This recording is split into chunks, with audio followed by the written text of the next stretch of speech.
आप सभी को राधे राधे। आज हम लोग घटना चक्र में फिजिक्स का टॉपिक ऊष्मा एवं ऊष्मागतिकी का नियम करेंगे। तो आज का पहला सवाल है, पारिस्थितिकी तंत्र में ऊर्जा का प्रवाह निम्न से अधिक पोषण यानी क्या है, ट्रॉफिक स्तर पर जाने से कम होता है। इसे निम्नलिखित में द्वारा समझा जा सकता है। तो इसका आंसर हो जाएगा ऑप्शन बी, ऊष्मागतिकी थर्मोडायनेमिक्स के द्वारा नियम यानी ऊष्मागतिकी के द्वितीय नियम के द्वारा। इसका आप डिटेल पढ़ना चाहें तो डिटेल भी देख सकते हैं। अगला सवाल है 2 नंबर, कहता है कि वह ताप जिस बिंदु पर जिस पर ठोस, द्रव और गैस अवस्थाएं एक साथ रहती है क्या कहलाता है। आंसर हो जाएगा ऑप्शन डी, त्रिक बिंदु कहलाता है। अगला सवाल है 3 नंबर, कहता है कि संवहन द्वारा ऊष्मा का स्थानांतरण हो सकता है। आंसर हो जाएगा ऑप्शन सी, गैस एवं द्रव में। अगला सवाल है 4 नंबर, कहता है थर्मस फ्लास्क में लंबे समय तक तरल गर्म या ठंडा रहता है क्योंकि ऊष्मा की कोई हानि अथवा प्राप्ति नहीं होती है। आंसर हो जाएगा ऑप्शन सी, ए और बी दोनों। ए में है संचालन और बी में है संवहन एवं विकिरण। आंसर हो जाएगा ऑप्शन सी। अगला सवाल है 5 नंबर, कहता है कि 100 डिग्री सेल्सियस से वाष्प द्वारा उत्पन्न जलन की उस ताप के पानी द्वारा उत्पन्न जलन से अधिक गंभीर होता है क्योंकि वाष्प द्वारा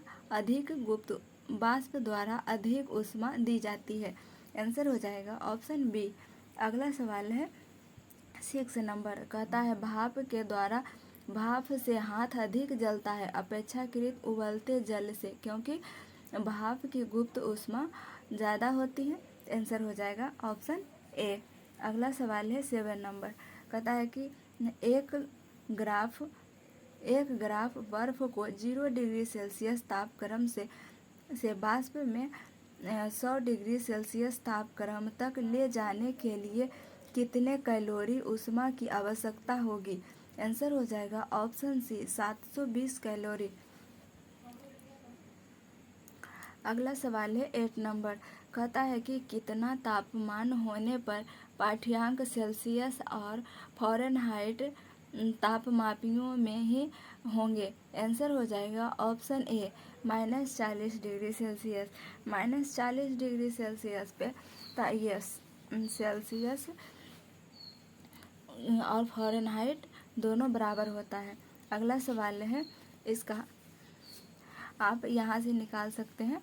फॉर्मूला है C/5 बराबर F-32/9। C का मतलब सेल्सियस हो गया, F का मतलब फ़ारेनहाइट हो गया। आप यहाँ से कैलकुलेट करके देख सकते हैं। अगला सवाल है 9 नंबर, कहता है कितने डिग्री पर सेल्सियस और फ़ारेनहाइट तापक्रम समान रहता है। तो फिर आंसर वही हो जाएगा -40 डिग्री सेल्सियस। फिर वही रिपीटेड सवाल है, इसलिए अगला सवाल की तरफ चलते हैं। अगला सवाल 11 नंबर कह रहा है कि किस बिंदु पर फ़ारेनहाइट तापक्रम सेंटीग्रेड तापक्रम का 2 गुना होता है। तो आप इसे सोल्व करेंगे तो आंसर आ जाएगा डी, 160 डिग्री सेल्सियस। देखिए ये फ़ारेनहाइट दिया हुआ है और सेंटीग्रेड के क्या बोल रहा है कि 2 गुना हो जाता है। फ़ारेनहाइट x मान लीजिए और सेंटीग्रेड 2x मान लीजिए और इसका फॉर्मूला पे बैठा दीजिए। फॉर्मूला क्या होता है, C/5 बराबर F-32/9। अगला सवाल है 12 नंबर, कहता है एक स्वस्थ मनुष्य के शरीर का ताप कितना होता है। आंसर हो जाएगा ऑप्शन ए, 37 डिग्री सेल्सियस।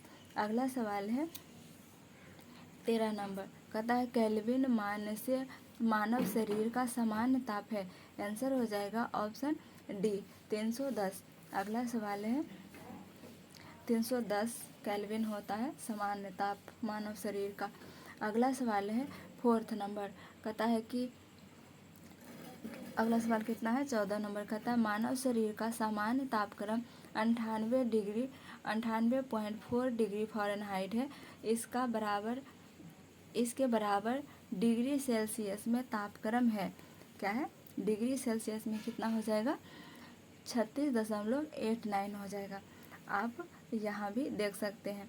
अगला सवाल है 15 नंबर का था सेल्सियस स्केल पर मानव शरीर का सामान्य तापमान होगा। आंसर हो जाएगा ऑप्शन सी 36.9 डिग्री। अगला सवाल है 16 नंबर, कहता है कि ताप के निम्नलिखित में से किस पैमाने में ऋणात्मक मान नहीं होता है। आंसर हो जाएगा ऑप्शन सी केल्विन। क्या लिखा हुआ डिटेल में सेल्सियस, फ़ारेनहाइट एवं र्यूमर पैमाने का मान ऋणात्मक होता है, जबकि केल्विन पैमाने का मान ऋणात्मक नहीं होता है। अगला सवाल है 17 नंबर, यानी क्या है कि फ़ारेनहाइट पैमाने पर तापमान 200 डिग्री फ़ारेनहाइट है, इसका मान सेल्सियस पैमाने पर क्या होगा। फॉर्मूला हो जाएगा ये C/5 बराबर F-32/9। इसमें आप फ़ारेनहाइट का मान 200 रखिएगा तो सेल्सियस निकल कर आ जाएगा। अगला सवाल है 18 नंबर, कहता है माना कि औसत तापमान सेंटीग्रेड तथा फ़ारेनहाइट हो यदि C और F यानी सेंटीग्रेड तथा फ़ारेनहाइट का संबंध F बराबर 9/5C + 32 हो तो F तथा C का संबंध होगा। आंसर हो जाएगा ऑप्शन ए F बराबर 9/5C + 32।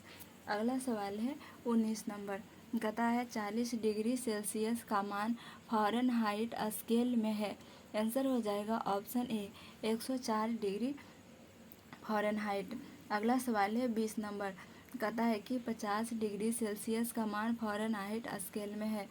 सब में एक ही फॉर्मूला लगाइएगा, आप आंसर उसका निकालते जा सकते हैं। आंसर हो जाएगा ऑप्शन बी।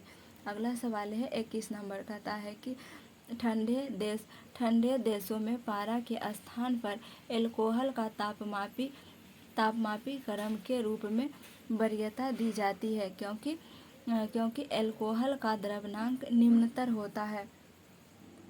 अगला सवाल है 22 नंबर, कहता है स्वचालित इंजनों हेतु निम्नलिखित में से कौन सा एक हिमरोधी के तौर पर प्रयुक्त होता है। आंसर हो जाएगा option B ethylene glycol.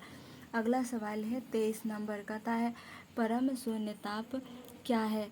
Answer हो जाएगा ऑप्शन बी सैद्धांतिक रूप से न्यूनतम संभव तापमान। अगला सवाल है 24 नंबर, कहता है गर्म करने से विस्तारण क्या हो जाएगा, पदार्थ का घनत्व घटा देता है। अगला सवाल है 25 नंबर, कहता है जब बर्फ पिघलती है तब क्या होता है। आंसर हो जाएगा आयतन घट जाता है। जब बर्फ पिघलती है तो आयतन घटता है और उसका क्षेत्रफल बढ़ जाता है।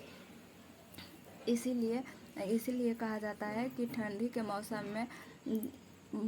जब ठंडी के मौसम में पानी बोतल में जमता है तो उसका क्षेत्रफल बढ़ने के कारण बोतल टूट जाता है। अगला सवाल है 26 नंबर, कहता है समय की दृष्टि से दो द्रव P और Q के ताप का मान 0 डिग्री सेंटीग्रेड है। 0 डिग्री सेंटीग्रेड से 100 डिग्री सेंटीग्रेड तक उतार चढ़ाव नीचे के आरेख में दिखाया गया है। आंसर हो जाएगा ऑप्शन डी। क्या है, Q का ताप P की तुलना में 100 डिग्री सेल्सियस से तेजी से पहुंचेगा। क्या है, Q का तापमान P की तुलना में 100 डिग्री सेंटीग्रेड से तेजी से पहुंचेगा। अगला सवाल है 27 नंबर, कहता है थर्मोस्टेट का प्रयोजन क्या है। आंसर हो जाएगा ऑप्शन सी तापमान को स्थिर रखना।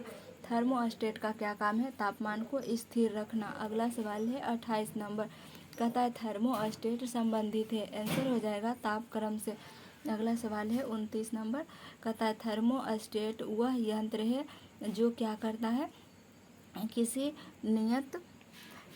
किसी निकाय का तापक्रम स्वनियंत्रित करता है। आंसर हो जाएगा ऑप्शन सी थर्मोस्टेट ताप से संबंधित है। अगला सवाल है 30 नंबर, कहता है ताप अस्थाई डैश स्थिर बनाए रखने का एक साधन है। आंसर हो जाएगा ऑप्शन बी। क्या है? टेम्परेचर यानी ताप अस्थाई कौन रखता है? अगला सवाल है 31 नंबर। कहता है रेफ्रिजरेटर में थर्मोस्टेट का कार्य क्या है? आंसर हो जाएगा एक समान ताप को बनाए रखना। तो आज यहीं तक करेंगे, मिलेंगे नेक्स्ट क्लास में। जय हिंद।